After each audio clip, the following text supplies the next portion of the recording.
This podcast is not rated. Listener discretion advised. Mission to 50.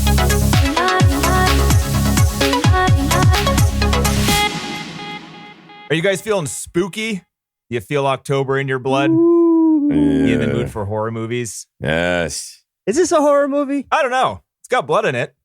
It's a Seems like a comedy. It's a horror comedy. It's a little bit of a comedy. Yep. A lot of bit of a comedy. Yeah, so we're the Mission 250 Filmcast, and we usually watch the best movies ever made. I don't know why this one's not on the list, but hey, we'll see if John and TC liked it. This month we're doing Halloween stuff, so we're watching a bunch of horror movies, and this week I picked Evil Dead 2, written and directed by Sam Rami and also written by Scott Spiegel. The synopsis is: the lone survivor of an onslaught of flesh-possessing spirits holes up in a cabin with a group of strangers while the demons continue their attack. And I want one of you guys to go first, because I don't think either of you have seen this before, have you? I have seen it before, yeah. You have seen it. Yeah, All right, so yeah. TC, what did you think? You haven't seen it before, right? It's a pretty stupid movie.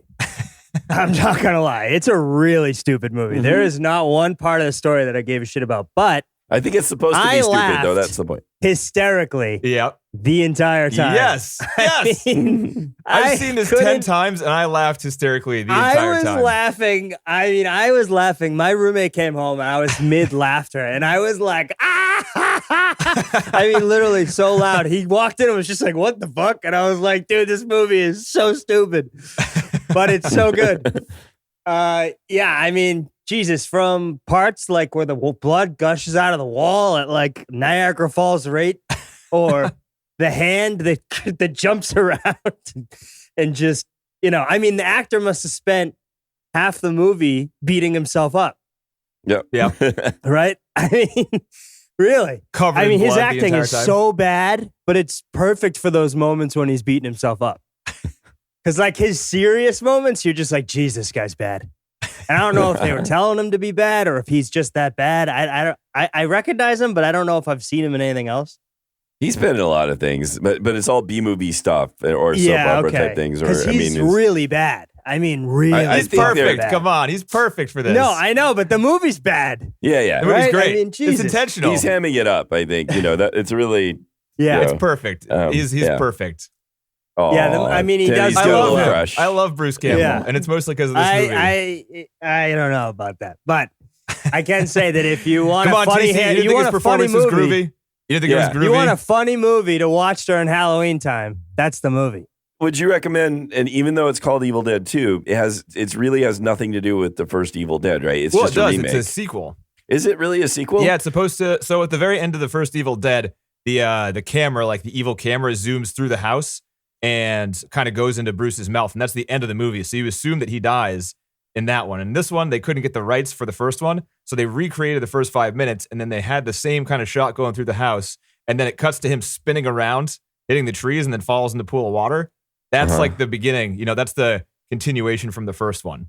It's from that moment on. Oh, I see. But like the first one had a different setup with a different group of college kids going to this house. Yeah. So that's sort of It's confusing. a little different, but they didn't want to spend money on just rehashing where they're at in this one. But it's not like you need to see the first one to see this one. Right. It has very little to do with it. Yeah. Like, so I mean, nothing important happens. You shouldn't have Right. to see any of That's these. Well, true, he to know time right. what the hell's travels. going on. He goes back in time to the Middle Ages. yeah, wait, when do you get to the Yeah, third that's one? true. That's The true. third At one the takes end. place all in the Middle Ages. Does Yeah. it really? Yeah, it Yeah. does. The third one is hilarious. It's called Army of Darkness. If you Oh like my this one, you should watch that God. one too. I don't know if I can handle another one of these. What? It was so bad. Dude, I you mean, were it's laughing so- the entire time. Why I would was you not want laughing that? at how stupid it was. That's but it the wasn't point. like, Yeah. that's true. No, that's what they're trying to get at. And the third one actually hams it up even more Does it than this one. really?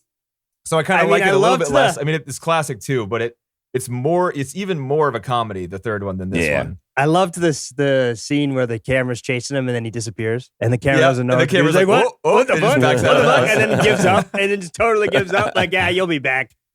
Yeah, you got to show yourself There's sometime. so many stupid things like that in this movie. Yeah. Like when the camera becomes the creature's face and the camera just punches Bruce in the face with the camera. Bam. It's so stupid. Oh, It's so man. good. Oh. When that headless woman, they hit Bruce with the freaking headless woman on a stick, just like with a I know. chainsaw in her neck stump. Yeah. And then there's like those little parts where they do claymation. I mean, they pulled out all the stops for like instead of VFX, they, they must have filmed him going slow and then sped it up. They overcranked the cameras. They did that a lot. They had like a hand crank camera when he was smashing his head with plates and stuff. Yeah. Also overcranked. And what does that mean for the audience? It means it speeds, or undercranked. It means it speeds up the footage a little bit. So instead of like 24 frames a second, you get like 28 or 30. So like it's a little more spastic. Or is it the other direction? More energy. Oh, it's a little bit more. Okay, yeah. All right, interesting. I didn't know that. Yeah. That's a so interesting technique. they like overcrank it and then they just play it at regular speed, so it's like more frames at regular speed. Or so is it overcranked would be slow motion. Undercranked is when it goes a little bit faster. Oh, okay. So less frames. Less frames, and then you play at regular speed, and it seems sped up a little bit. Yeah, that makes sense. Is that confusing? Yeah, I think that was confusing. Yeah. But either way, I mean, it has an effect. It's obvious, and he really was good at beating himself up. Like he did that flip that one time where like the hand was getting him, and he like flips over. I'm like, damn, he really did that. Obviously, because they didn't stop. He did it multiple times. He did that multiple times on the hard floor. Definitely hurt. And he had a stunt guy, but they didn't, Sam Rami was his friend. Bruce Campbell and Sam Rami, the director, grew up making Super 8 movies together. Oh. So he just, like, his favorite thing up until that point was getting Bruce to hurt himself. He would, like, tell Bruce to do stunts and just have Bruce beat himself up. That was his favorite thing. Funny. There's a story that, so my book corner, I read it, what is it called? The Chin one? The Chin one, Bruce Campbell's autobiography, If Chins Could Kill. One of his early stories about Sam Rami is that he would sit behind him in class, Sam would, and poke him with a pencil and just push as hard as he could. What? Yes. So that to see it, because he couldn't say anything during class. So yeah, he just said this sort of is really representative of our entire relationship. That's kind of a cool backstory. I didn't know any of that. I mean, they're like buddies. Oh, these guys are all from Detroit. They're all buddies. They just were so passionate about film. They just kept making all these Super 8 films. And they didn't even necessarily want to do horror, but they just they figured, what can we do that would they would do like comedy and stuff like that too. But they just went and saw these drive-in films and the audience was having these huge reactions to it. And they were like, well, maybe this is how we can do it. This is how we could get our film seen and get an audience to react. So that's why they decided to do horror, basically. Huh. And it wasn't like these are big horror buff films. They just wanted to make movies. Yeah, it took them years. And they all met in high school. They did like all these Super 8 projects and just kept doing them, and then kept like doing demos and kept building up until they got to where they had the Evil Dead, and they basically got it financed for over like a couple of years, and they kept like getting loans and all of this stuff to get it financed. It's a really cool story, but I'll talk about more in details, but it's really and Stephen kind of King neat. loved the Evil Dead, the first movie, and he got gave him an endorsement, and that really kicked it in high gear. Yeah, and got his producer to make Evil Dead 2. So thanks, Stephen King. That too. Yeah. Wow. No, Stephen King wrote it up, and said this is one of the best things ever, and just like really groundbreaking. And that was for the first Evil Dead when they were just screening it and they were looking for a distribution deal. They'd already started to make some headway. I'll remember some of the names when we get to the book corner with a producer of sorts. But yeah, it's a really good... Can we call it the Necronomicon corner this week? Yeah. The Necronomicon. Sure. Necronomicon. Sure. The Book of the Dead. The Book of the Dead. That was the original title also of the film, was called The Book of the Dead. Oh. I'll remember his name when we get to the book corner, but he said, you don't want to have that title. People will think they'll need to read. True. Good point. No one wants to do that. No one wants to go to a horror movie and think they might have to read something. I don't know, though. That's extra scary for some people. Yeah, that's true. The Book of the Dead, right? No, reading in general. No one was actually scared during this movie, right? No, not at all. No. Okay. No, but it was. Okay. I'm laughing on all like the gore parts when like they suck the dude into the basement and she's just getting sprayed with a fire hose and she screams and yanks at his legs. I know. Fucking it's hilarious. So good. That kind of gore back then was still a bit shocking. So it was a bit shocking to see those kind of effects, even if they're a little silly. And we're all desensitized now, aren't we? Yeah, right. Yeah, maybe that's what it is. But then that part of it was also, it was shocking to see that much gore, even in the silly context. So people were like, not necessarily horrified, but it's just like, ah! No, people were laughing. Well, at least some people were. Like, all the special effects guys that worked in this movie were never allowed to go on set for some reason. I have no idea why, but they were never allowed to go on set. And it actually led to some problems because like the things would fall apart on set and they weren't there to fix them. But anyway, like they went with their friends to go see this movie, and they thought they were working on a horror movie because they're all just making their makeup and stuff. And then they go to a screening with their friends, and their friends are laughing. And they turn to their friends like mid-movie. They're like, why are you laughing? Like, what the hell? And he's like, you don't get it? And he just like turned back to the screen. He's like, I don't get it. I don't get any of this. Yeah, there were a lot of people that didn't know it was supposed to be a comedy when they were working on it, which is pretty weird. I don't remember. I didn't, at least in Bruce's book, I don't think he mentions that angle that I'm aware of. But yeah. Does he talk about the special effects team at all? Yeah, he does. With how they lived in like a house they rented, and it was kind of like a frat house for all the special they all effects lived dudes. in that. Yeah. There was an hour-long documentary on the DVD about just the special effects team. Yeah, they were all packed in this house. I didn't know that they weren't on set, so he didn't really mention that. They shipped out all the stuff. Yeah. They built it in the house, and they shipped it out to the set. Wow. Yeah. This all took place in North Carolina. And then they saw the movie and must have been like, what the fuck? Yeah. Bruce has one joke that when they first got the money from the bank there, it smelled like dirt. And that's the bank teller says that's because still a lot of people there bury their money. Fucking North Carolina. So someone on the production team also said where they were staying, they had whites and blacks segregated laundromats and different entrances to movie theaters and shit. Wow. And this was in like the 80s. 80s. So yeah. So fuck, what was it? Wadesboro, North Carolina. Don't go there. Skip that place. That place is still probably in the same. Probably is. If it was in the 80s, it probably is now, right? Yeah. I don't know. Anyway, John, what did you think? We're talking about trivia pretty early. I know. Because it's fun. The movie is really silly. It's funny. The sound is great. Just the sound effects that they have that are also just a lot of hilarious sound design. The monkey noise. The monkey noise. When that head is like got his arm and is like. Yeah. When they cut his head off and it's just a deflating balloon noise. Yeah. So really, a lot of the sound design was really hilarious, I think, too. I particularly noticed that. I love it when the guy's like, Bob and Joe! And then it cuts to the thing, Bob and Joe! There's just a lot of like editing jokes, too. It's fucking hilarious. Yeah, they were. And again, a lot of tricks with the camera that are a lot of fun. It just feels like they're... It's frantic. This movie is like the craziest paced movie I think we've watched. I don't know. It seems like everyone's running around behind the camera the entire movie. Like and the camera itself is running around. Yeah. Which like they basically they like put the camera on a board that the cameraman would hold, and he would just run around with it. That was like they strapped it to a motorcycle and drove it through the house. That's how they got that shot. Yep. It was in a motorcycle. Oh, really? Yeah. They had a bunch. I was going to say because it was a long shot. Yeah. And it didn't look like it was sped up too much. When I reference the book, most of the details I have are about the first Evil Dead, not the second one. Bruce doesn't talk much about the second one. Why? He talks because I don't know, for whatever reason, he's just like, and then we kind of made the second one. He doesn't talk about it too much. The more interesting story is kind of how they got the first one made at all.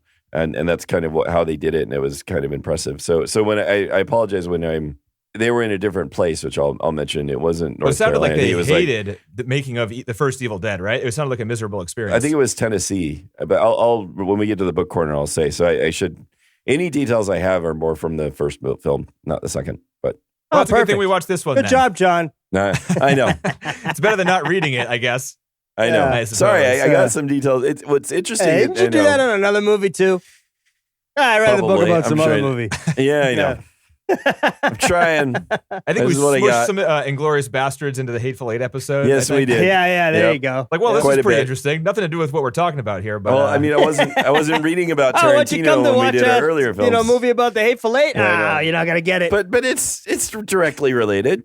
Have you guys seen All Dogs Go to Heaven? Have we talked about that one yet? I got a couple of juicy tidbits on that one. You watch Benji?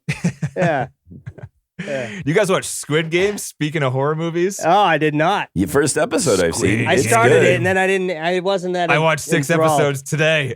Oh, did you really? You got to get through the first one. TC. I did the first episode. Okay. First episode is insane. When he like figures out he's a gambler and all that other shit, and then then he meets the guy in the train. Did you make it to Red Light when they played Red Light, Green Light? When he gets into the game, right? Yeah. Isn't that when he starts going into the game? Yeah. When they're in the game. The end of the first episode is the game, and it's the most insane thing. Yeah. And everybody's getting shot? Yeah. And then I woke up. And it was like 2 episodes later. You got to rewatch the end of the first episode. It's crazy. All right. Yeah. That's after they, meet on the whatever. It Here we is. go Yeah, again. it's talking after about There's a something brightly else. lit room with like 400 people in it and a giant doll. Oh and they yeah, play- and then they got the numbers on them, right? yeah. They've got okay. So I saw some of it. I'll Okay. rewatch it. And half asleep. Yeah, I was. I don't know how you It was can late. forget that scene. I watched that and I was like Um, shooken up after. I was like, Jesus Christ. I don't think I've Yeah, ever seen it's- anything that maybe I'll crazy. rewatch it, and I will It be. was pretty damn crazy Yeah. after Battle Royale, though. Oh, huge Yeah. Battle Royale influences Yeah. there. What are we talking about?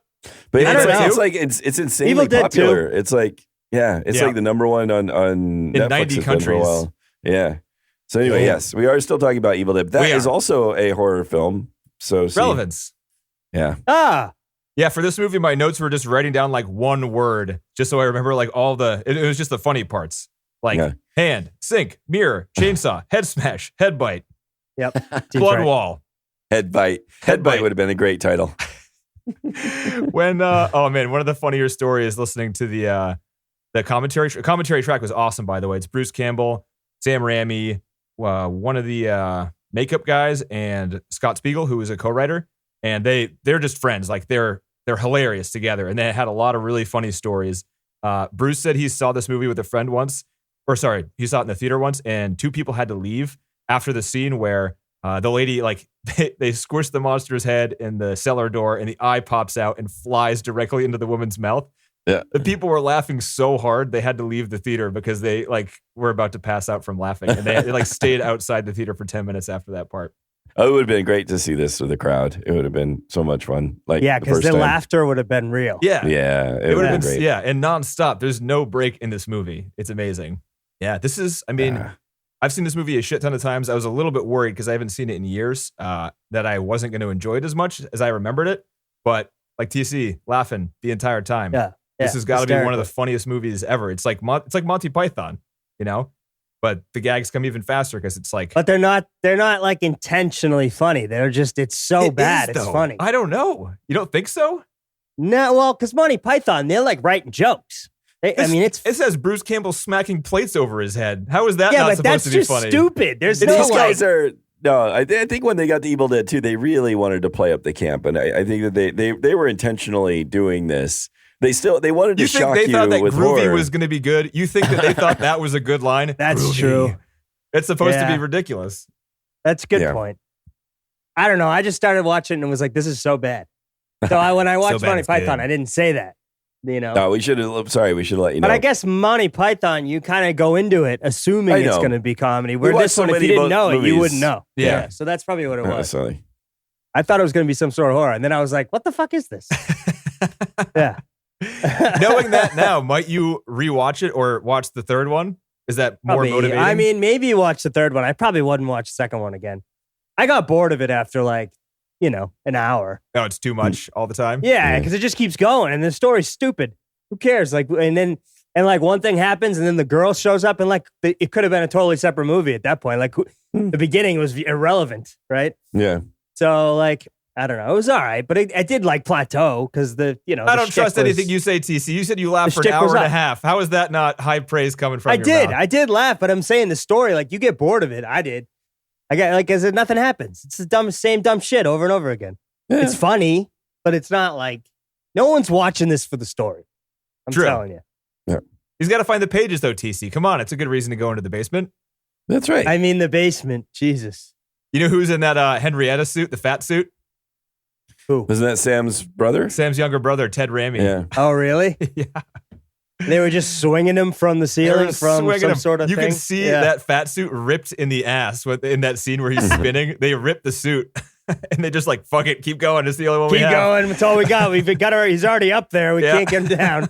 Yeah. And you can see sweat dripping out of his ear hole too in one of those Oh, shots really? because like they filmed in North Carolina and they built a set in a school gymnasium in Wadesboro, and he Oh, was wow. sweating because it was summer in North Carolina. It was like 120 degrees on set, And he's in the suit. and he's in the God. suit. Oh, there was gross footage of him pulling the fat feet off and just sweat dripping out of the leg hole. Oh. It was disgusting.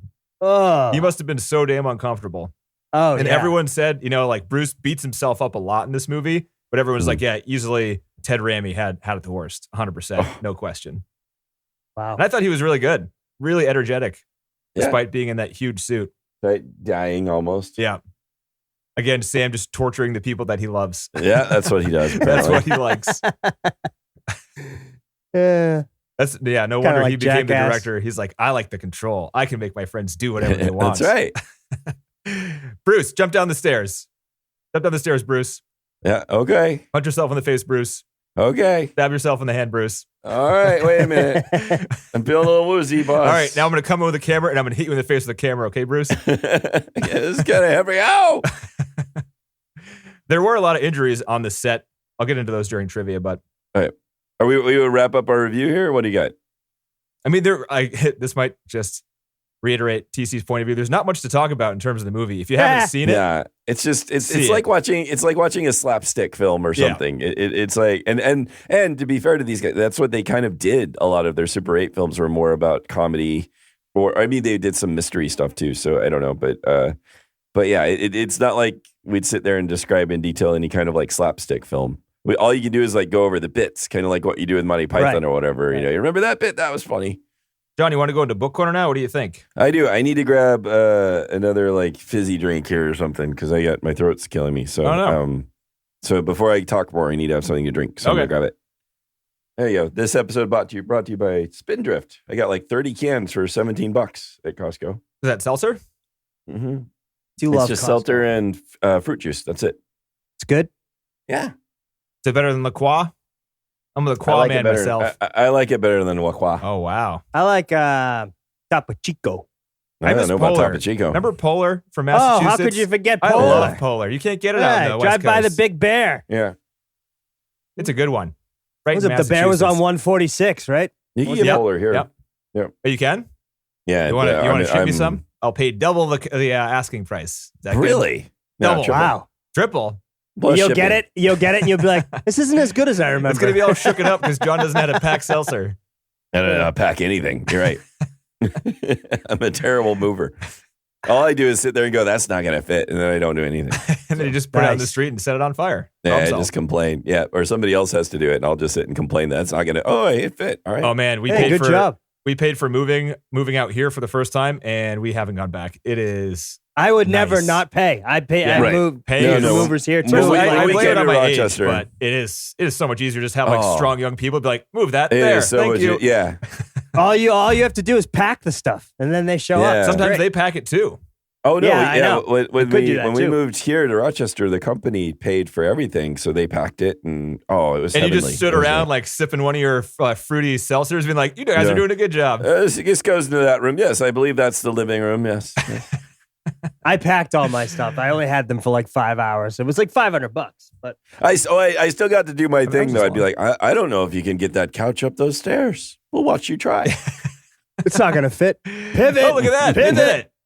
It's all in the angles, did. apparently. Don't damage the wall there. That's my wall. I'm docking that Yeah. from your pay. We're down to That's 400. right. Yeah. No $20 tip for you. That's Stingy true. I asshole. did a $20 tip per person. $20 per person. That's pretty good. Is that Yeah. good? 500? It's How many people were something, at least. Yeah. 2 people. But God, when we moved That's to good, Boston, right? 40 we bucks did, on 500. Come on. It's something. It's more than. I don't know how to tip. it's I don't know how something. much to tip people. I don't know who Oh, needs yeah. tips. 20% for waiters and waitresses Yeah. and everything I don't else know. is like, People are all around my stuff. True. and I being guess if I did nice. 20% of 500, Oof. I don't know what that is. 100. I guess I would have been more like it then, huh? Better than nothing. Whoops. Yeah, I guess maybe I should have done a little bit more. Yeah, Here's 20 it's bucks, all right. guys. Go fuck yourself. That's what I should have said. Yeah. Yeah. I think we did that too, around that much per. But yeah. What do we got? We got Johnny's Chin Corner this week. Yeah. Johnny's chin. If chins could kill. He does have a hell of a chin. He does. Yes. This is his biography, and it's all sort of whimsical. So I don't know how much of it to take seriously at times. The book has a pretty funny, it's worth downloading just for get the sample off of Kindle for free, and you can read the introduction, which is supposed to be like, normally there'd be like some kind of other author. Instead they just make a big joke about how they tried to get Sam Rami to write the introduction, and he tried to like get money out of it, but couldn't. So it's just pretty funny, actually. Let's see. So I'm going to skip around a bit. He talks, as far as the biography goes, he talks about his childhood, and I don't care. Aw. I don't. How were I his don't know parents? if I- Were his parents funny? No, he didn't really say that. He had a pretty happy childhood with his brothers and stuff, and that's about it. Seems like normal and happy living in Michigan.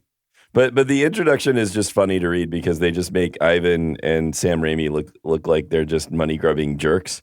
Anyway, so it's just funny. The introduction was pretty funny.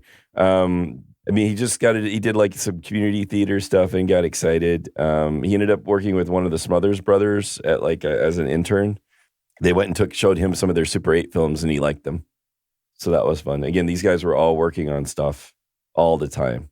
Bruce says his first glimpse of Sam Rami was in 8th grade. In the middle of the hallway, he was dressed as Sherlock Holmes playing with dolls. Sam claims that he was just making a film. Was there a camera? I don't know. He doesn't say. He just says that was how I met him. That was my first meeting. Okay. Did Sam get beat up a lot in high school? Nope, doesn't say that. No. It didn't sound like these guys were nerds or anything like that. They got made fun of. Well, he chose Bruce to be the star in these movies because he thought Bruce was good looking, right? I've heard that before. Oh, yeah? Sam wanted to be an actor, but he's like, well, Bruce, all the girls like Bruce, so he put him in front of the camera. Yeah. Yeah, and Bruce, he doesn't really talk about why Sam chose him to do it, but he was willing to just do anything, and he wanted to be more of an actor. That's more what he wanted to do than direct. So, and they called themselves the Metropolitan Film Group early on. They had Sam, Josh, John, Mike. I don't remember all their last names. Spiegel was there as well, and between them all, they had cameras and projectors and editing equipment and lights. They said they had business cards even then. Just a group of friends all pitching in. That's yeah. That's sweet. Yeah. So, and they in Birmingham, Michigan, that's where they did, that was their backlot. So Sunday afternoons, they were doing filming there whenever they could. And police were routinely called for on their film set to investigate reports of some person being thrown off a parking structure. And the police, they said, knew us by sight, saying, "Oh, it's you guys. That's a better dummy than last time." Yeah, we fixed this one so the legs won't bend backwards, kind of thing, They owed a lot to expiration dates because Scott and Bruce were working at a local IGA. So they ate expired food? No, they'd like to end their films with food fights, things like that, so they could make use of a lot of food. So they'd steal expired food from the IGA. Yeah. A lot of boxes that they would take to, and then they would just find different things Sam's house had the best stairs to fall down, so they would have different favorite locations depending upon what needed to be done. So that was kind of fun. So again, it just seems like these were just a group of guys that just loved film and wanted to do whatever they could to make films. Sam also had this another sort of tangent here is that Sam's family owned this 1973 Oldsmobile Delta Royale, and that was the all-purpose car that appeared in almost every Super 8 film they made. And then when they made feature films, he kept using it. So he did it in Evil Dead. He did it in the Kevin Costner film he did for Love of the Game 20 years later. As Bruce says, this damn car's been in more movies than I have. And he had this Sam had this attachment to this car. And he called it the Classic. And no other car was called the Classic. And that's the car that gets sucked into the wormhole at the end of this one, right? Yep. Yeah, it is. It travels back in time with him. Yeah, that's the Classic. He uses it in medieval battle in the third one. And even in Spider-Man, it was a stolen getaway car in Sam Raimi's Spider-Man. Oh, did you know Sam Raimi did Spider-Man, TC? Oh, I did not. I didn't know that. I wouldn't have imagined that anyone in this film did anything after this because it was so stupid. No, Sam is huge. Sam's doing the next... Sam did Spider-Man 2, which made over $1 billion box office. He did 1, 2, and 3, didn't he? He did all three, but he did all three of the Tobey Maguire films. So he got better. I thought he was great in this. I think everything here is intentional, and it is nearly flawless in my perspective. Well, it's sure. For some reason those Spider-Man films didn't age well, but boy, I should have loved them when they came out. The second one's not good. Everyone talks about how that's a good one still. I thought all three were great. But well, that's interesting. No, that's interesting to know. He's he made himself a career. He did The Quick and the Dead. Do you ever see that one? So he's just one of those people that was destined to be a director, right? I think he's been doing it since he was a kid. Yeah. That's awesome. He did. Drag Me to Hell is like Nikki's favorite horror film. She was telling me we should do that one. That's a good one. I'd watch that one. I really liked it too. I remember. Is that him too? It is. Yeah, it's not a comedy horror. That one's more straight horror. I think, if I remember right. Yeah. Looking it up. But no, he's doing the next, God, what is the, he's doing one of the Marvel movies, Doctor Strange. He's doing the next Doctor Strange film. Oh, wow. Is he really? Yep. Wow, good for him. What about, what's the actor? What's Bruce doing? Bruce? He's doing Ash versus the Evil Dead TV show. Yeah, that's what he's doing. So it's a two was his latest thing. season show so far. I'm not sure. I think it might be canceled at this point, but Because he's bad. if you like this, it's pretty good. It's campy. It's like he plays the same so guy. bad, though. He's so good. He's so bad at acting. All those fucking faces with the eyes and the fucking weird movements. And So one of Sam's favorite films was the Fantastic Voyage, and he remembers the opening disclaimer of that. I guess in the opening disclaimer, there's like this warning that you're going to see some really heavy things. And Sam was saying it sounded really serious, like a nuclear war warning or a warning that would be read aloud off a can of poison. And then his dad used to document birthday parties in 16 millimeter film. And then when Sam saw that, he said it all began to make sense. It's like just to see yourself and friends in a movie, which had been formerly reserved for that frightening, intense experience in the theater. And then he said, suddenly you could be a part of it. And that was really heavy experience for him. So he was just getting in movies early. Good job, Sam's parents, for buying that camera. Yeah, no kidding. Well, and now like everybody's got an iPad or whatever. I mean, it's really easy to be to do. I know maybe it's just taken for granted. Yeah, too easy. I still am sold that not one real filmmaker is using an iPhone. That fucking ad makes you think that everybody in the world is using an iPhone. There's no person that makes a real film. There was one. There was a film filmed entirely on an iPhone. It was pretty good. It was called Tangerine. You ever hear of that one? Uh-uh. All right, Pretty so good. one. We got one. That's the only one I've ever heard of. Yeah, but it's possible. Yeah. I mean, I guess that's true. It's It possible. looks like it is filmed on an iPhone, though. So I mean, there's that. So there you go. It's not. Somebody gets a call halfway through the film. Nobody's Mom, I'm squeaking filming. that by. take. Yeah, no one's squeaking that by like, oh, cool. Yeah, no, that doesn't look like an iPhone. So Sam was seated behind Bruce in radio speech.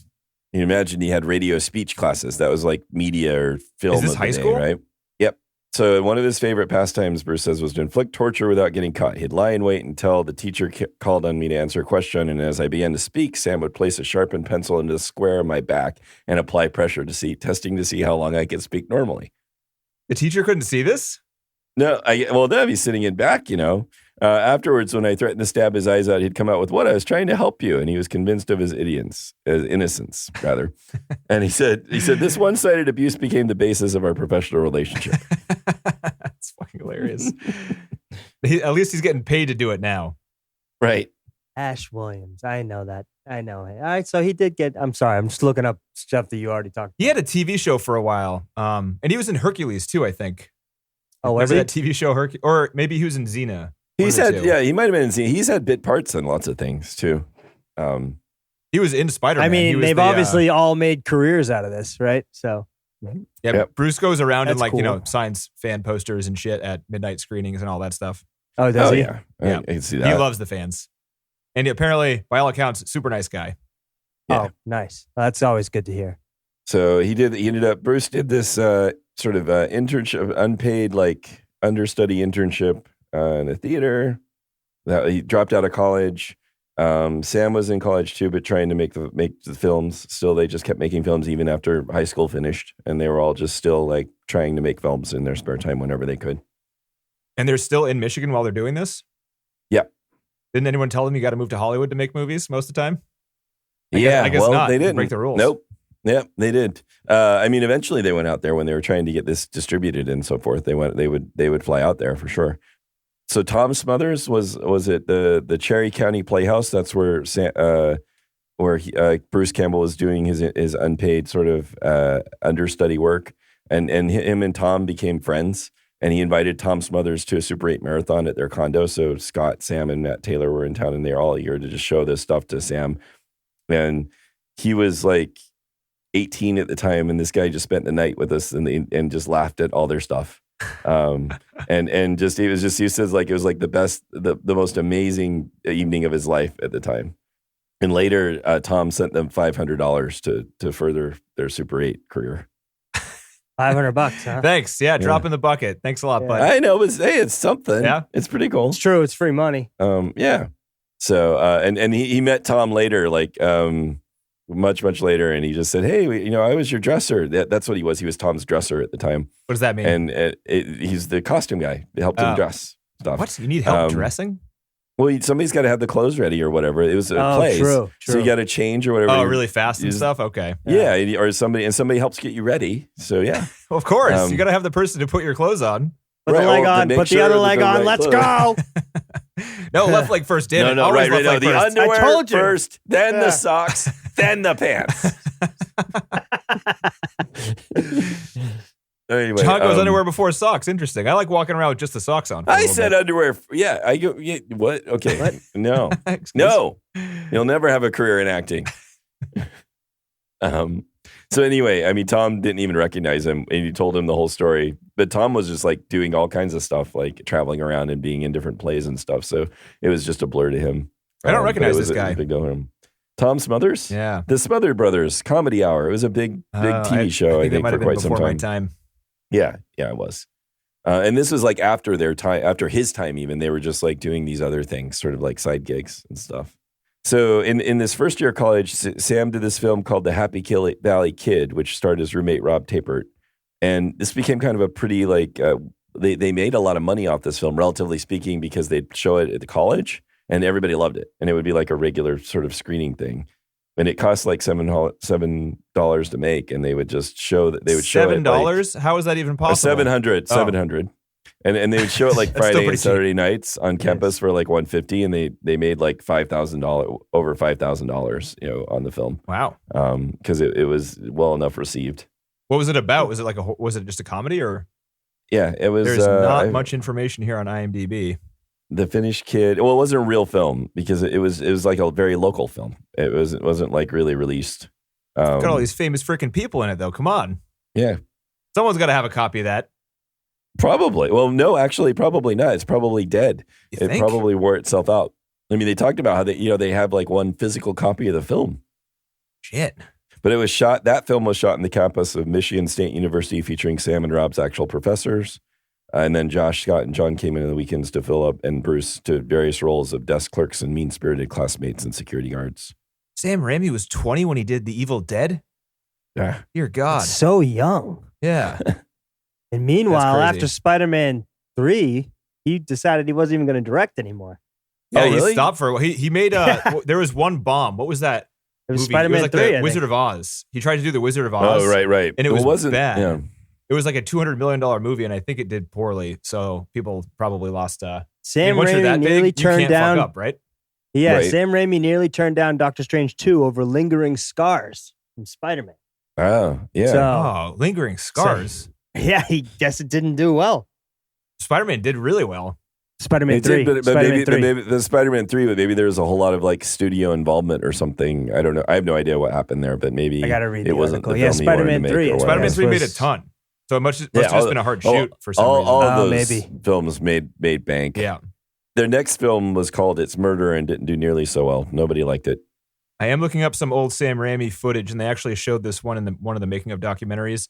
The Happy Valley Kid or It's Murder? No, it's called Killing the Pillsbury Doughboy, and it's it's the hamburger helper hand thing. Or no, it's actually there's a hand too. But yeah, they got the idea of he showed this to somebody, and that person was like, "That's hilarious. We have to do the hand thing in The Evil Dead too," which is where the idea of like the hand where the thing came from. Yeah, Yeah. from the hamburger helper hand. But I'm not holding your hand.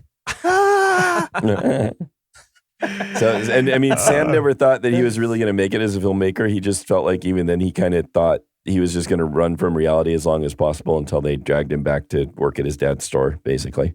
And so one of the things that also happened too is in their film It's Murder, it didn't do well. But there was a suspense scene they did that they would call a scare. That they what an original term for it. They played out when this criminal like leapt upon an unsuspecting victim from the backseat of the car, and the film that scene always delivered, and people like jumped out of their seats. And I think that might have been a moment too where they're like, okay, that's what we need to do to get people's attention. The scare, we need to go for the sort of like shock kind of thing or the suspense stuff. And I think that was like part of the early stages where they get led into these horror films. And so what they did too is after they did this, he did a film called Clockwork, which was really creepy. and like this woman that was tortured by tormented by this demented man. And then they started to go like into these drive-in films where they would either show kung fu fix or horror, and they would just sort of like start thinking that this is going to be our target audience. They just watched watched these films and really said, this is our target audience. We need to like find what will make these people happy. And that's kind of what sort of led them to move in the direction of the Evil Dead. Weird. Yeah. So they're like market researchers. Right. Instead of just like making what they want, they're like, all right, people will like this. Let's do that. Well, then none of these films had probably like why it wasn't that good. None of them had name Shut up, actors. TC. They weren't movie's a fucking masterpiece. Right. But only because of like incidental reasons. Like, but they're also like practical. They're like these films didn't have to have name actors. They didn't have to have exotic locations. All you had to do is have a lot of blood.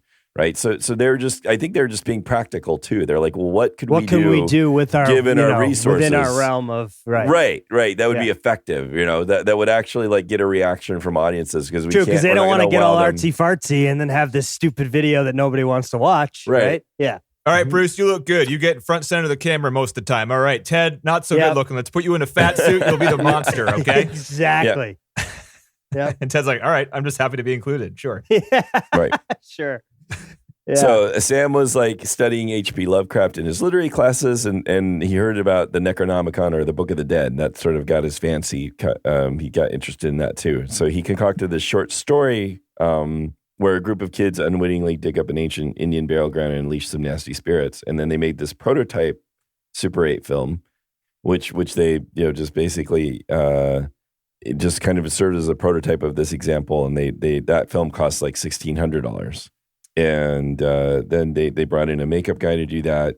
They also like there are a couple of standbys they used for gore at the time. Canned cherry cobbler was one. It was like a thick pulpy substance that was sort of like that they could vomit out. I wish someone was filming them when they were going through the supermarket, just looking at jars of stuff. Be like, what do you think? This one? Yeah. Got the color, doesn't have the texture. So they filmed this over like 3 days. They did this other rough take film, and then let's see, that was called Within the Woods. That was the one they used to sell the idea for the Evil Dead. Yeah. Just to kind of show that they could do it, right? So they got that in there. Then they did a Terror at Lulu's, which is a Lulu's lingerie shop that Sam's mother had recently opened up a string of those shops. So I guess Sam's mom was doing well. She had a string of lingerie stores. I thought I thought it was the Evil Dead and then the movie Crime Wave. Well, Crime Wave was out. These are all still like these aren't real movies yet. Okay. These are all still shorts and demos, basically. They're sort of like learning what they can do and having fun, too. I mean, one of the things they ended up doing was then they showed Within the Woods just before Rocky Horror, and it did really well. So they actually were able to make some money off of Within the Woods because of the cult status of Rocky Horror. People would just come for a good time and see like a pulpy horror film, a short one. They just loved that, too. So they were able to make a fair amount of money off of In the Woods because of that. So you can probably find In the Woods still, if that's the case. Yeah, probably. Yeah, but it was still shown in one theater there. I mean, it was like and they got their first review by Michael Williams in the Detroit News. So and it just said that it'll probably never be advertised along the glossy big budget horror movies of our time, but you won't easily find a locally produced little film called Within the Woods. It's just 32 minutes and provides more chills, thrills, and squeamish giggles than such recent professional duds as Prophecy and the Amityville Horror combined. So there's a picture of Bruce and Sam Rami from the set of this short, and they look like they're 16 years old. Do they really? It's crazy. So again, it's like they were, I don't know, it's like they're a band. They're like a struggling local act, you know, which is kind and of all neat. the families are involved. Yeah, the first one was made for $375,000 for a feature length, which is not that much. But Stephen King, after his good words and the cult status, the first one, he got him a $4.5 million budget for the second one. Right. Oh, wow. Yeah, that wasn't a problem. And again, then they just went to start, they took this stuff and they just went raising money. And they went to relatives, to friends, to investment groups, and just pitched like crazy to get money. So did every family member that lent them $100 get cut in on some percentage of the movie? Yeah, I imagine everybody was going to get some kind of percentage. But that's the whole point of the investing, right? I would assume so. I mean, if it's your family, though, you might just be like, hey, give me I money. need $200 now. It's like, look, yeah. I mean, what do you want? We're out of blood. We're out of blood. We need to go to the supermarket. I mean, they ended up getting about $90,000.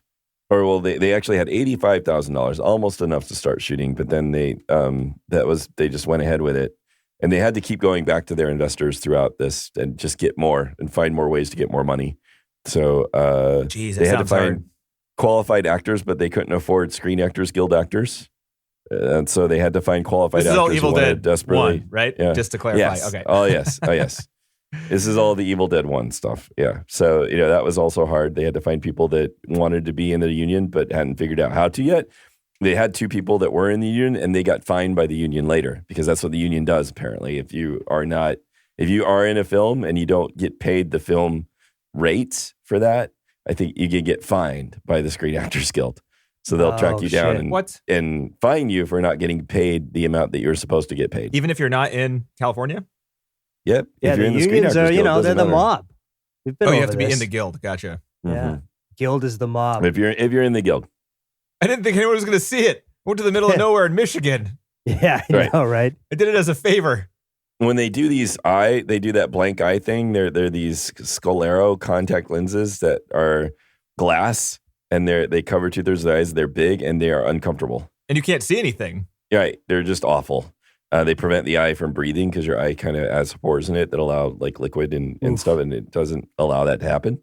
So back then, he said in Evil Dead 2 that they were a little bit better, but still not comfortable at all. In Evil Dead 2, they had to do all the rehearsals without the contacts in because they needed to memorize how far they were going to move when they had those things in. And they needed to remember that because once you put the contacts in for the shot, you can't see shit. So whenever they have the white contacts in, the people are completely blind. And you can actually see when there's a scene where like Bruce is reaching in to grab one of the girls by the head, and he whiffs the first time. You can just tell he's just like trying to grab something. So they did film this in Tennessee. Evil Dead 1. Evil Dead 1. Yep. And it's because the Tennessee Film Commission was the only people that made a pitch about filming in Tennessee. So they were happy about that. So they went around and found like a guy who was a chauffeur in Memphis that helped scout and find places. This guy named Gary, whose big story was that he had the privilege of driving Elvis on one occasion. What a story. And yeah, there you go. I drove Elvis around. Cool. Yeah. High five. Cool. Yeah. So they had to do a whole lot of work on the cabin because there was the cows that had the run of the place. So there was a lot of cow poop and a lot of like interior work to be done. But they just sort of like got in there and started to do like building the furniture and doing like the fireplace with like teeth on it that had these like stone looking teeth. And so that was apparently they had a lot of fun getting that done. And then it took like a long time to shoot. They were shooting for, let's see. So they started on November 14th. I think they shot for almost a year, I think. It Got to just took keep a going long back, time. asking for more money. Got to put the production on hold. Yeah. Like that's got to be a pain in the ass. Right. And even then they had a lot of like homemade camera apparatus, which Bruce describes in the book pretty cool. So one is the Vasocam, which they would use for tracking shots. They would have like 2 sawhorses and a board across them. And then the camera would be on kind of like a board on top of that with like slots on either side. And the board the camera was on would underneath would be covered with Vaseline. So it would slide pretty easily from one side to the other. And that's how they did some of their tracking shots in the first film. Ghetto rigs. Right. They had the shaky cam, which was like taking a big board and mounting the camera on the middle of it. And then the cameraman would just kind of walk around and run around with it. That was one of their shaky cams. Just big camera on a board. And then they had the Ramo cam basically, but that was just they had like somebody with kind of like a stick with a 2x4 It's a across steel pole, wasn't it? lengthwise. It's like a 30-foot long steel pole. Right. Well, they would just like that's how they'd like break through windows and stuff, and then the camera would go through. But there'd basically be somebody with a pole with a board on the end of it that would like be shattering things in front of it. That was the Ramo cam. But yeah. Pretty cool. That shot where the headless girlfriend comes in and he's getting hit with her. There's a guy laying back down on a skateboard holding a pole right by Bruce's feet and just hitting Bruce with the dummy. The skateboard was for when she ran at him. He just is sliding backwards on his back on a skateboard. Oh, Jesus. And in the first one, they used Caro syrup for blood, which was like, it was sticky, basically. It's like sticky. corn syrup of sorts, right? And sugary. Yeah, so it would dry and everything would become stiff. And also flies would attack everybody, apparently. Yeah. That happened in the second film, too. That's what they still use They didn't for blood. think that through. Bruce said he would go to bed because you can't wash it out either. So he'd like have to change his pillowcase like all the time because he'd go to bed and he would just like stick to his pillow every night. Ugh. Because as you noticed, his hair is completely wet with blood this entire movie. True. Yeah. So they like to use the word shemp for any actor that didn't have any lines or was doubling for somebody else. So if you look at the early movies, you'll see all these actors credited as shemps. And the reason is that the Three Stooges were doing films and they would do their films all at once. They would do because they would make use of multiple sets around Hollywood. So they would be able to run and use sets before they were torn down. So they would do multiple films. And during one day of shooting, the actual Shemp had died. And so they just had to find basically somebody to just pretend to be Shemp, and you would never quite see Shemp's face in all of those scenes. So that's how they got the term Shemp. But if you look at the credits for Evil Dead 1, Evil Dead 2, yeah, they call them fake Shemps or just Shemps in general. Okay. Yeah. So you'll just see you'll see actors listed as Shemps. And that's kind of what they mean. I'm still kind of confused at what that means. That's kind of confusing. They had no lines. They were just there to be body doubles and just generally help. So they were just credited as Shemps. They were just there to do whatever they needed to do, basically. In the first one, they had a fogger fire that nearly burned the entire woods down in the cabin. Apparently, it's quite back in those days, the foggers that they used tended to spit flames every so often. Ooh. Jesus. So at the time, they were still calling it Book of the Dead. That was going to be the film. And then they had to do some editing. A lot of their cast and crew originally didn't want anything to do with the film afterwards anyway. So they had to do a couple of reshoots. They, again, used Shemps. Why? Because their original cast didn't want to be involved. They were all busy doing other things. Because they were all volunteering on their own time anyway. So it's not like they hated the experience or thought the movie was bad. Not necessarily. Well, yeah, but it was just no, I can't. So they went and got more loans. Bruce had his dad put up sell property. His recently divorced dad sold some property that they had a second home on. Again, trying to get more money. And then they had the last third of their film shot with a bunch of loans, basically. Wow. Some of the another bit of trivia here separately. So The Hills Have Eyes was a really good independent horror flick that they really loved. That was Wes Craven. In The Hills Have Eyes, Sam noticed a poster of Steven Spielberg's film Jaws was torn in half. As scary as Jaws was, what's happening in this film is much worse. So Sam put a torn poster of The Hills Have Eyes on the wall in Rob's basement in Evil Dead 1. And then, just saying, hey, we're even scarier than The Hills Have Eyes. And then in A Nightmare on Elm Street, Wes Craven's film, there was a poster of The Evil Dead in that film. Or no, when the character is up late watching Evil Dead. Then when the sequel to Evil Dead rolled around, there is a torn poster of A Nightmare on Elm Street in the work shed. So they had this editor in New York, Edna, who was helping them. She was out in New York. Her name was Edna Paul. Edna's assistant was this fledgling filmmaker, Joel Cohen, the Joel Cohen of Joel and Ethan Cohen. And so they actually ended up getting to know the Coen brothers a little bit too. And they actually helped the Coen brothers stage an early demo of Blood Simple. Well, they lived with the Coen brothers. They were roommates. Yeah. I didn't know that they were eventually roommates. Yeah. So they actually wrote the role for Bobby Joe in this movie for Holly Hunter, who is, I guess, dating one of the Coen brothers at the time and was at that apartment a lot too. But she didn't want to do the role because it was not her thing, I guess. But it was the Coen brothers, Holly Hunter, and Barry Sonnenfeld all lived in the same apartment when Sam Rami was writing this movie. So that was the first assembly of Evil Dead, which was at 117 minutes when they edited it down.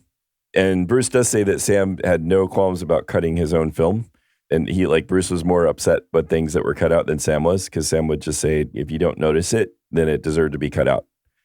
If I show you this again and you don't remember that part is gone until you remember it later, then it's not worth keeping in the film. They just talk about how they did all the sound work and the Foley work, that chickens they used for any impaled, chopped, or pounded flesh. Must Dead have stunk. chickens. Yeah. Yeah, he did mention that it did stink and that they probably stunk for months afterwards. You got to wash your hands and shit. That's really gross. Yeah, it's chicken probably, is uncooked chicken is nasty. Yeah. Oh, it is. disgusting. I hate cooking chicken. Yeah. I don't even. Yeah, it's my least favorite meat to work with. Yep. For sure. Let's see. So turkey baster was good for blood spurts, and gurgling of any kind. Makes sense. Walnuts and celery were staples for breaking appendages. Excellent choice. Yeah. they would go and hang out at the arcade while they were doing all the sound editing work. And they would, Sam and Bruce would hang out at this arcade and they would play video games. And they ran into Brian De Palma there, who, did like Scarface and The Untouchables, playing video games too. He was at the same sound facility working on Blowout, the film with John Travolta. Damn. And Bruce claims that Sam then challenged him to a round of Berserk and beat him. So after that, that's when actually Bruce went and talked to his dad about getting a loan off of that property. So they would then sort of launch it and did some local showings of the Book of the Dead at the time. It did really well. Relatives, about 1,000 curious relatives, investors, they showed up and seemed to really enjoy it. If I ever made a movie like The Evil Dead 1, the last people I would show it to would be my parents. Yeah. That movie is fucked up. That's true. They'd just be like, Denny, what the fuck's the matter Yeah, with you? you're like, you like it? Yeah. It's got a tree rape scene in it. Is that good? And they just said they did some more screenings like at the State Theater at MSU and that it really played well and the audience was, the rowdier the audience, the better. But they needed help. They didn't know how to sell their film. They had the film. Now they need to sell it to a distributor and they have no idea. And they reached out to Irvin Shapiro, who did some of George Romero's early stuff. He brought the world The Night of the Living Dead. And he was one of the founders of the Cannes Film Market. So, and he was involved with the company Screen Gems. So he was very successful. He had a Picasso hanging on his apartment wall. Fuck. So, I guess that's why directors eventually get into producing, huh? That's where the cash is. Yeah. He said, I know. Fuck. According to Bruce, he said, quote, "It ain't gone with the wind, but I think we can make some money with it." So, what a weird comparison. But he did say, if you're going to have to change the title. If you call it Book of the Dead, people are going to think they have to read for 90 minutes, and I think we can do better. So fucking producers, god damn it. They're just like, I know best. I know how to do producer this. guy. That's right. That's Look right. at the Picasso on the wall. We're changing it to Evil Dead. And then Irvin fronted the money for them to do these other delivery elements because there's other things that you need. You need like these stills. You need like a bunch of different things, like kind of a press kit sort of stuff that you have to come up with. And they had no idea how to do any of it, and they had no money to do any of it. And Irvin helped them with that. They just fronted them the money for that. And then there's all these like still shots of that poster type stuff that you see.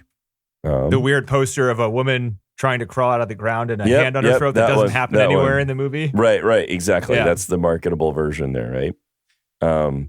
So yeah, that was the promotional stuff, and they had like shirts and all kinds of stuff, like 500 matchbooks, 150 T-shirts, 48 hats, 200 buttons, 1,200 brochures, and 500 invitations. Swag. And then they went to the American film market.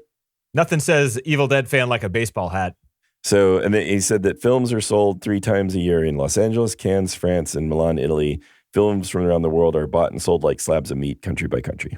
So it's just sort of interesting that that's what they got to do. They've got this film now, and then they go to Hollywood to try and find a distributor, try to sell it, basically. And now it's on streaming sites instead. And so then, they weren't doing great. They went to this, the Phoenix Frenzy kicked off at the Cannes Film Market in France. Irvin couldn't send all of them, so just Sam went, and they sort of like changed some of their brochures to French and so forth. And that's where they got the break. That one of the screenings there, Stephen King happened to see that film, and he liked it so much he wrote an endorsement in the magazine Twilight Zone, and he called it the most ferociously original horror film of the year. Then they're good. From that point on, they're good. Thanks, King. Right? Made a few careers with that sentence there. Right, exactly. That was it. That's all it takes. That's like, and then from then on, then they're good. So that's all. That to me was the most interesting part of. They were good for this one, like, but then they tried to make Crime Wave immediately afterwards. Yeah, and I was just reading about Crime Wave. Well, it bombed. And Crime Wave was like, and it was written by Coen brothers too. Yep. Oh, really? It was also like, at least from what Bruce said about that. One day he did a screen test for it, and the producer said, "No, this guy's not going to be the lead." And so he didn't get to be the lead in the film. He was TC. He's like, this guy's no good at acting. What are you talking about? This isn't an actor. Give me an actor. He keeps bugging at the camera. What is he doing? We'll throw him a producer credit, but he's not going in the film. But from Bruce's perspective, at least Crime Wave was just like combination of people meddling with the film and the people involved with the film not standing up for what they thought they wanted to do and making all kinds of compromises and just in the end having it just be a shit product. And it did really poorly. So all the studios were like, all right, we don't want nothing to do with these people whatsoever. So they did Evil Dead 2 just because Evil Dead 1 had the cult status. And they're like, well, we need to remake it because it's our only option. And they called Stephen King, who was making Maximum Overdrive at the time, the one film that he made and doesn't remember making because of cocaine and alcohol. Hey. Yeah, but he helped them. Their producer for Maximum Overdrive, he talked to him and got that producer to Daniel De Laurentiis. Okay, yeah. So he also produced Evil Dead 2. Yep. Because Stephen King was like, you have to give the money. The first one was so good. So that's how that happened too. And if it wasn't for Stephen King again, they might not have ever done anything else. Yep. So yeah, it's pretty amazing. I'm reading the Dark Tower series right now. Ah, good. I'm on book 3. It's pretty fucking good. I love Stephen King. Was that it, John? Yeah, that's all I got. There is a shit ton of special features on the DVD, one of which I would skip over. It had Guillermo del Toro, Vincenzo Natali, Edgar Wright, and a few other pretty famous people. Guillermo was good, but all they did was talk about how influential this was and how much they loved it. So they didn't really, they weren't involved in the production, so like they wouldn't just have a bunch of gushing and I like this just scene. A bunch of gushing, and it was an hour, and I'm sick of that stuff now. I might have liked that before this podcast ruined that sort of patting on the back sort of show. I think it was TC's opinion. I'm kind of like, that makes some sense. I'm going to get angry at this a little bit. That's fun. But the commentary track was awesome. They talked about how the production company Rosebud was not a real company. The people they made the movie for, they were contractually obligated to make it an R rating. And that's why there was that one scene where he was hacking up someone with an axe and it was green instead of red. That was their lazy ass attempt at trying to get an R instead of an X. But I mean, there's so much other red blood in this movie. It's right. They just needed that as an excuse to be like, see, we're trying. It's green. We're fine. But just that one scene. Just watch that scene. part. Yep. By the end, they had the product, and the production company's like, we can't release this under this production company. So they made up Rosebud, and it's the only movie to ever be released under Rosebud because they made it up to avoid not getting in contract. Trouble. Yeah. And they ended up not actually even submitting it for rating. It went unrated for a while because they knew it was going to get an X. Oh, yeah. But that didn't seem to matter because they just, privately hired out 310 theaters to show it. And it did pretty bad in the beginning, but word of mouth spread and it ended up making like $10 million on a $4.5 million budget, which is pretty good. And then once, VHS tape came out and all that stuff, it's been a cult classic for a long time. The castle was a forced perspective shot. It was a miniature and it took months to build, not a real castle. The exterior shots were shot on the same property in North Carolina as the movie The Color Purple, which was filmed 2 years before from Steven Spielberg did that one. And because of that, everyone was asking for more money than they had on this production. So they had to talk everyone down, be like, hey, we're not Spielberg. Right. So, we're not going to like, we're not bringing in everything that Steven brought in here because they broke Bruce's jaw on the first take where they drove. You can't tell it's a motorcycle, but it's the one where the evil flies through the house and knocks the doors down and then goes right in Bruce's mouth. The camera hit him in the face, broke his jaw. First take. Oh, God. Because it was mounted to a motorcycle and mounted with metal. So it was like on the motorcycle and it hit him in the face. Oh, shit.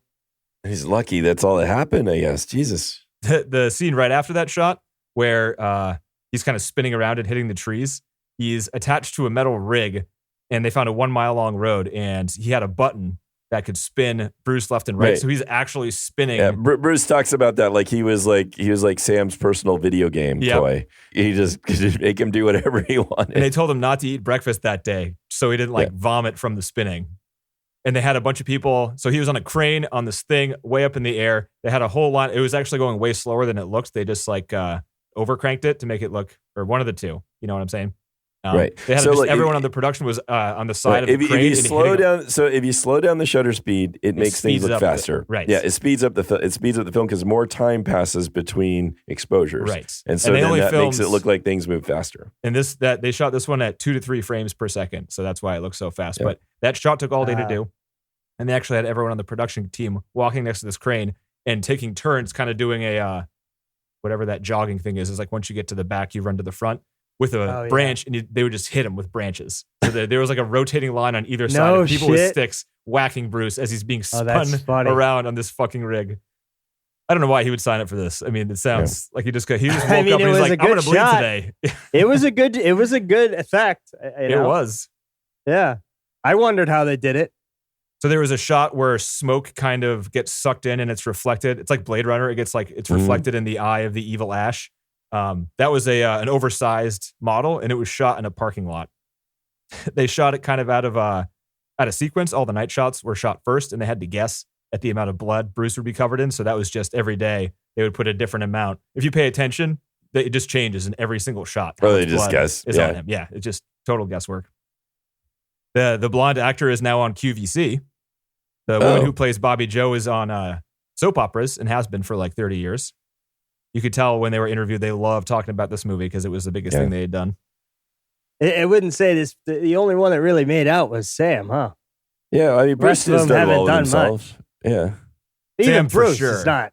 Bruce isn't doing that well. He's doing okay. He's not doing well. He seems happy. He's relegated to doing this for the rest of his life. I mean, somehow he had his own Netflix series, but it's still derivative, I guess, of the work. But right. He's having fun. He likes his life, so can't feel too bad for him. No, I don't feel bad for him. I'm just saying, it's not like one of those movies that like spawned a whole revolution of not Star actors Wars. And But he's still working. He's active. I'm skipping a lot of these trivia things. If you like the special effects stuff, the special features on this are awesome, both in the commentary track and the hour-long making of documentary. It just shows you how they did a lot of the shots. And this movie moves so fast, it's kind of hard to concentrate and appreciate how many effect shots there are. Oh my God, it's got to be like every scene. Yeah. Oh man. Yeah. If you look at like Bruce's IMDb page, he's working all the time. He's got a lot of shit. Interestingly, there's Evil Dead, the game coming out in 2022. What? Yeah. It's in post-production, apparently. Step in the shoes of Ash Williams or his friends from the iconic Evil Dead franchise and work together in a game loaded with over-the-top co-op and PvP multiplayer action. I mean, if you're not going to get any other work off it, you might as well keep fucking parlaying it. He had a cameo in Archer, so he was McKinley. That's how you know you've made it. Hey, I loved Archer for a while. A regular on The Last Kids on Earth as the chef, and Tangled. A lot of TV work, a lot of like TV series work. That the shot where Bruce is getting blasted with blood from the wall. It's actually like a trick shot where he's laying flat down on a diving board thing and they're dumping blood from above him. And there was so much blood in that scene. He said he was blowing red shit out of his nose for 2 weeks after that day. Yeah, he said that in the book too. All up in his face. And the guy, I forget what his name is, but the redneck guy with the bad teeth, who when he gets pulled in, they pumped 55 gallons of blood in like every second at him. And there was supposed to be a rig that blocked it from his face, but it didn't work the first take. So he almost drowned from the shot when they were filming that, when he was like half in the basement getting eaten alive. That's what you get for low budgets. Just not safe working environments. The laughing room scene had everybody and the crew just grab one thing, and they all just had strings, and they were all just like pulling one string. And it was like 100 people just pulling strings. That's funny that 18.5 is credited on Campbell's IMDb and then Ted Raimi's IMDb. So they must just like parade around the crew whenever they can, right? Like, well, if I got to get the role, then can you get Ted a role in this too? Sure, why not? Throw the whole crew in there. He works for nothing. Work. Yeah, they need work. That rotten apple head doll, what they called that big monster at the end where its face came through the front door, they just abandoned it on set because they couldn't afford to destroy it. So they just left it there. And somebody came along, took it, and then installed it into a haunted house. And they ended up finding that haunted house later that year because they had it in a haunted house in North Carolina. Oh, wow. And Sam Rami's in this movie. He's the knight at the end that comes up and says, "Hail, hail he who has come from the sky." That's Sam Rami. And his brother, Ted Rami, is standing with the mask down right next to him. Nice. Ted broke the blonde guy's nose doing like a face grab. There's a scene where like the Henrietta grabs his face and throws him against the wall, and he broke his nose during that. Oh. So that's no good.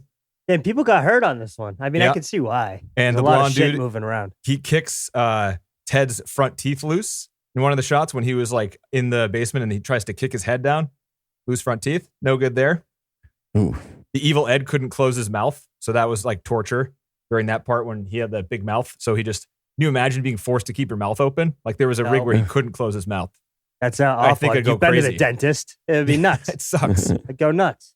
Everyone was in between an hour and a half and 3 hours of makeup every day. And 8 hours for the Henrietta outfit. Which is I would imagine a lot of their budget was the makeup and the blood and special effects for sure. Yeah.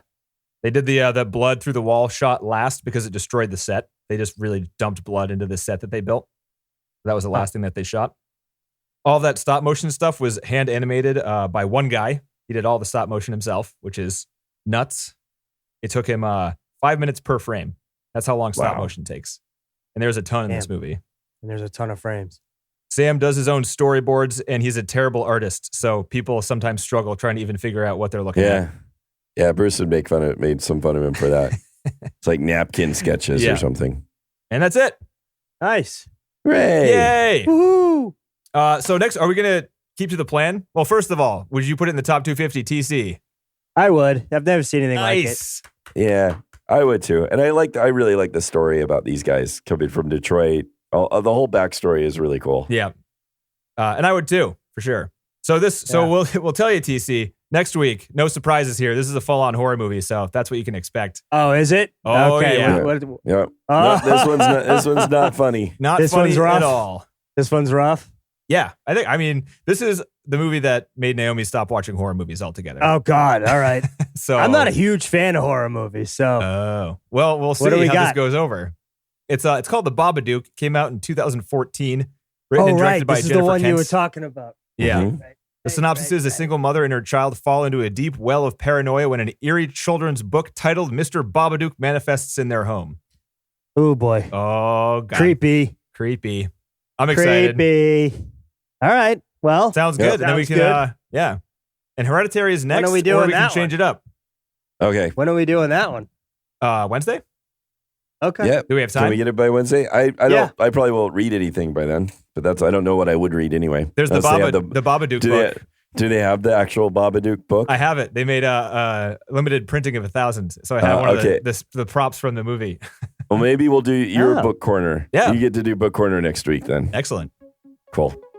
Sweet. The Baba book. The Baba book. Baba book. The Baba book corner with Denny. Yeah. There you go. All right, guys. All right. All right. Later, dudes. See you later. Stop 'em.